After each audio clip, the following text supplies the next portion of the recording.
When I pulled into my driveway and saw a strange SUV parked inside my garage, I thought I was hallucinating.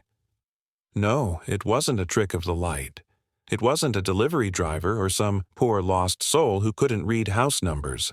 It was a sleek, pearl-white luxury SUV with a HOA board member sticker in the corner of the windshield.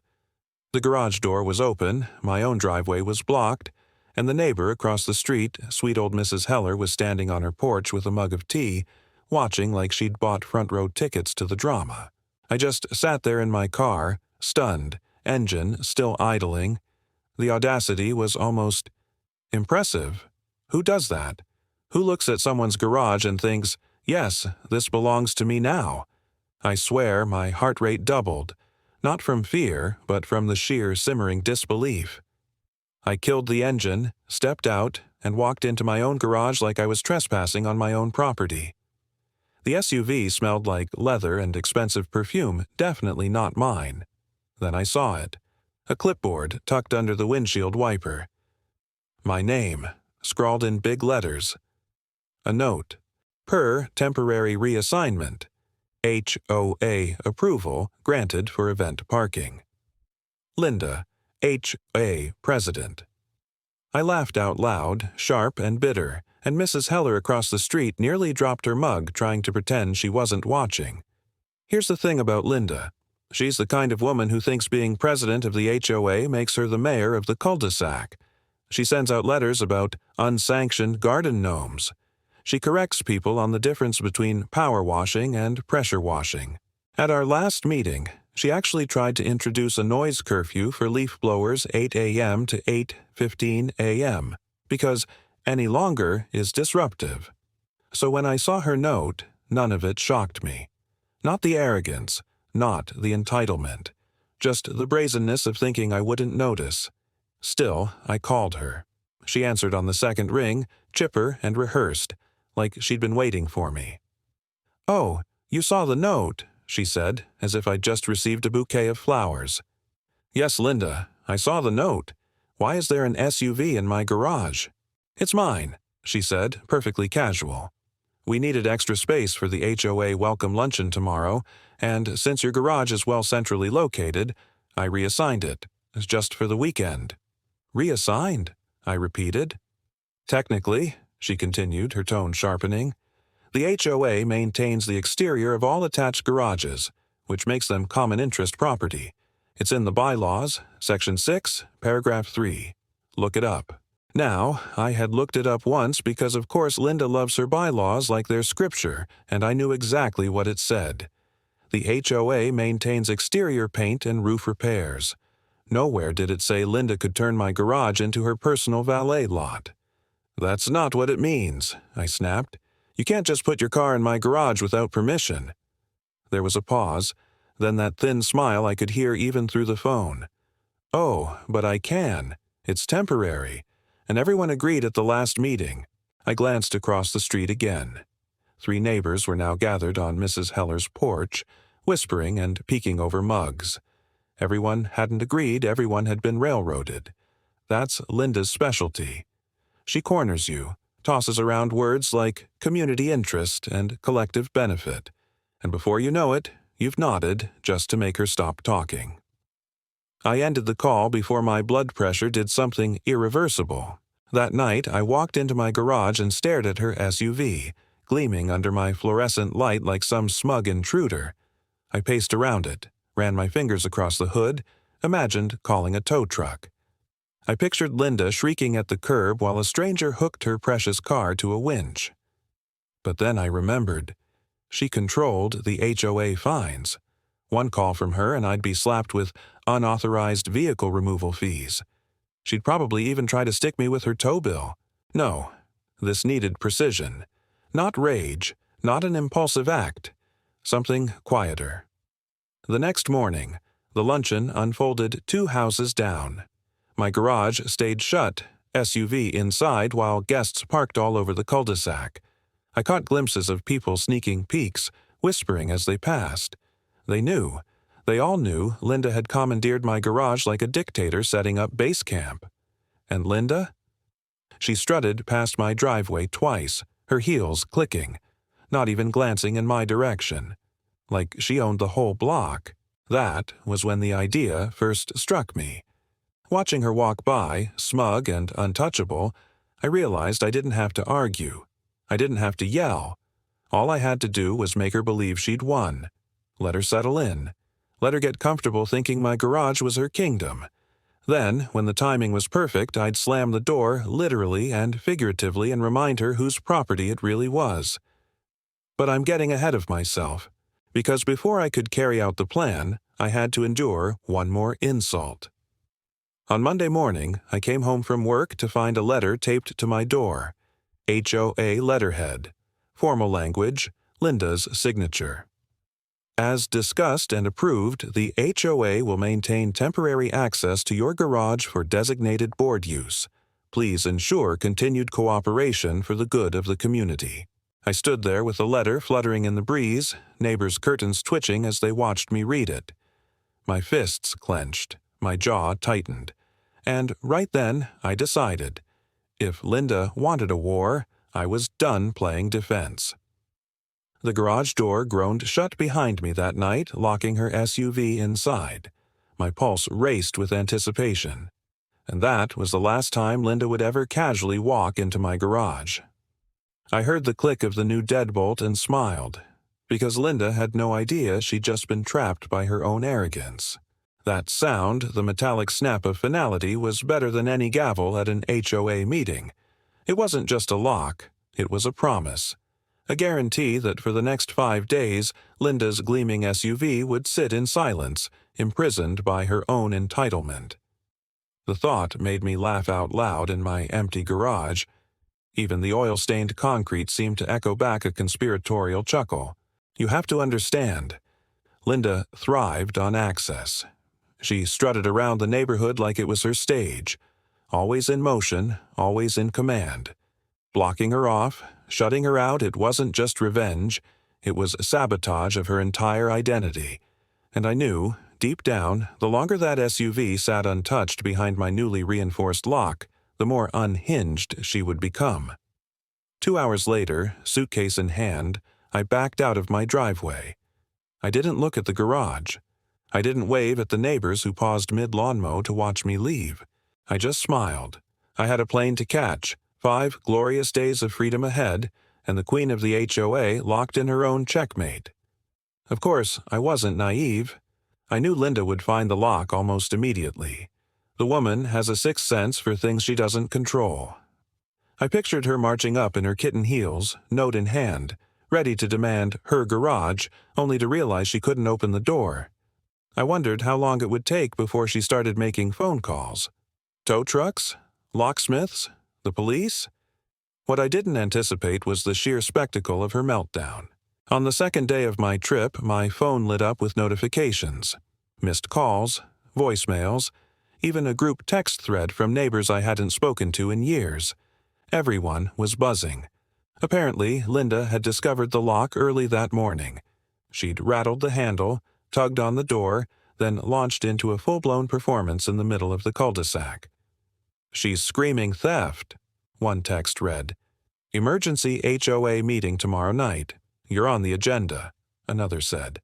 And my favorite, "Bless you, I've never seen her this rattled."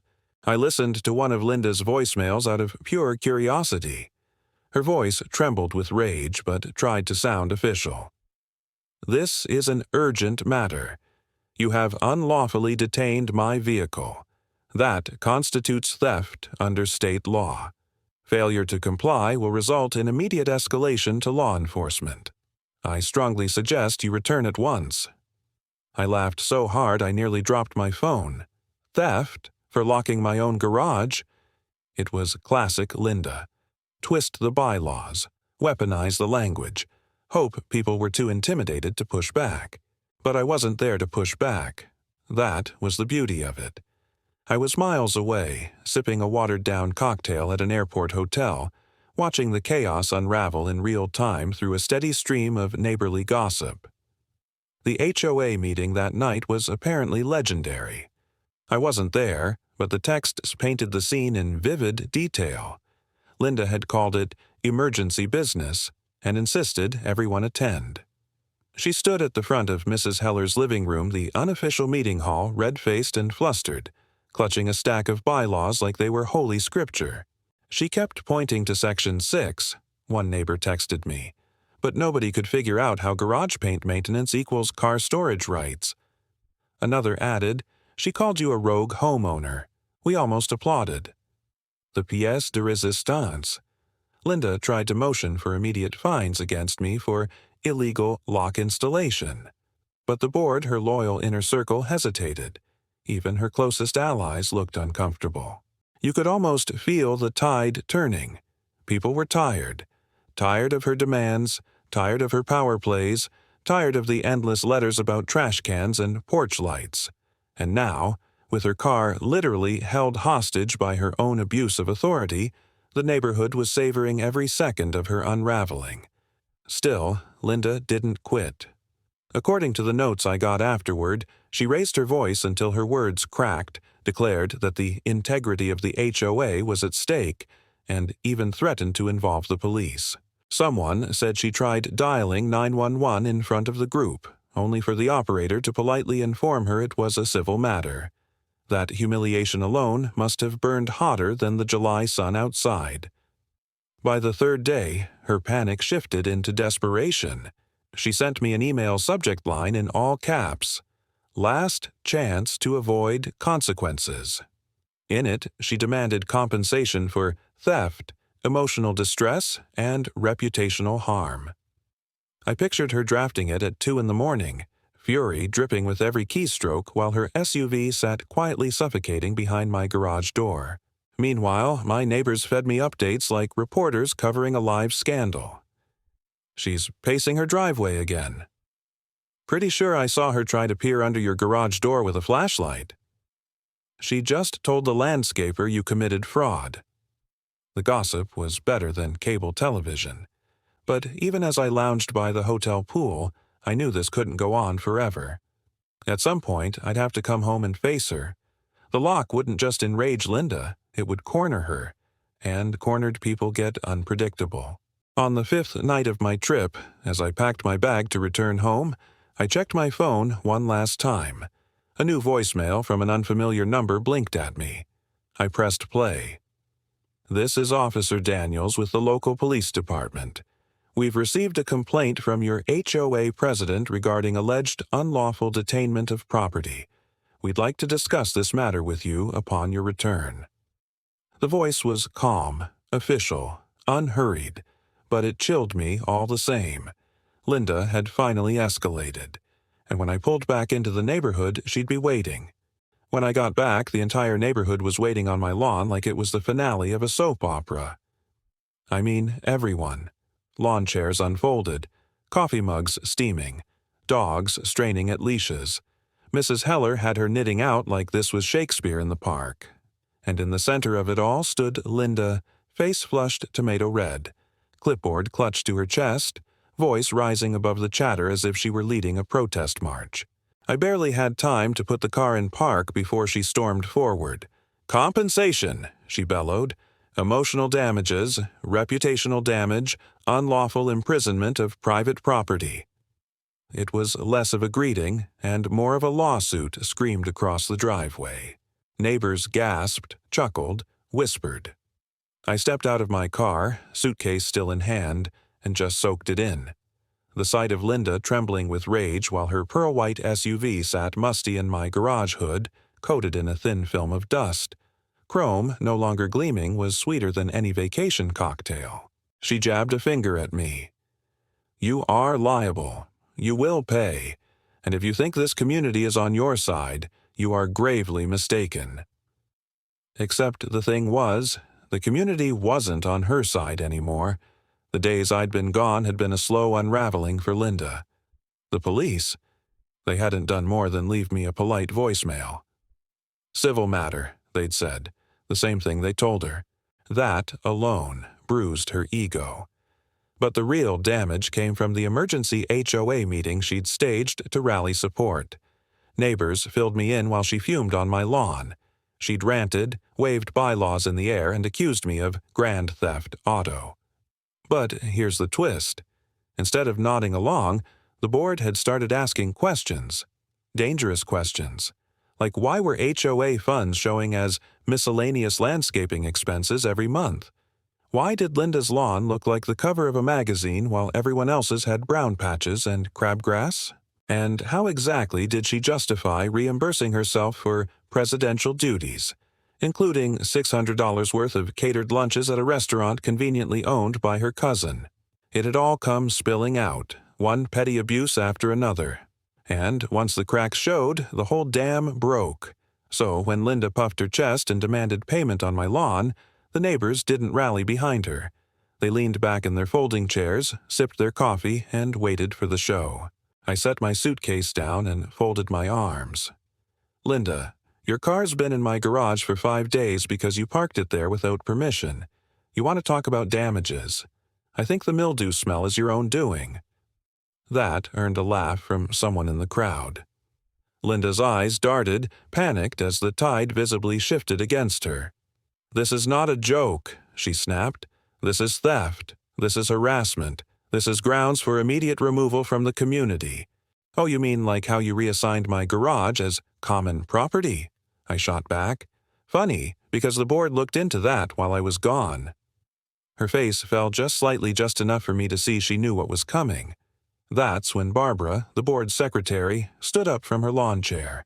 Clipboard in hand, glasses sliding down her nose, she cleared her throat.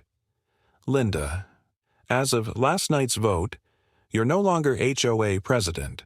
The board has determined misuse of funds, abuse of authority, and repeated violations of procedure.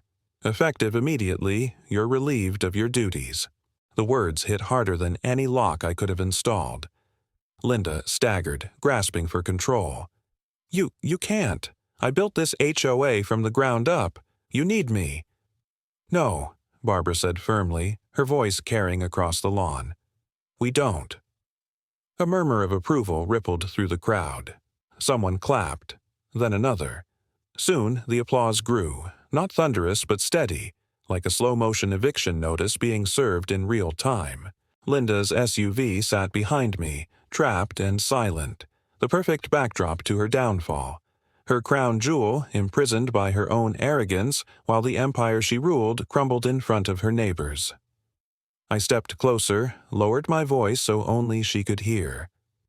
"Looks like your car isn't the only thing that got locked up this week." She gasped, sputtered, and finally turned on her heel, storming off toward her house without another word. The crowd lingered, buzzing with gossip, already rewriting the legend of how Linda the Untouchable had finally been out-Karened. But as the laughter and applause faded, I couldn't ignore the knot in my stomach. Because petty, as it all was, Linda wasn't the type to retreat quietly. Women like her don't vanish. They plot, they regroup, and when she slammed her front door hard enough to rattle the glass, I knew this wasn't over. Not by a long shot.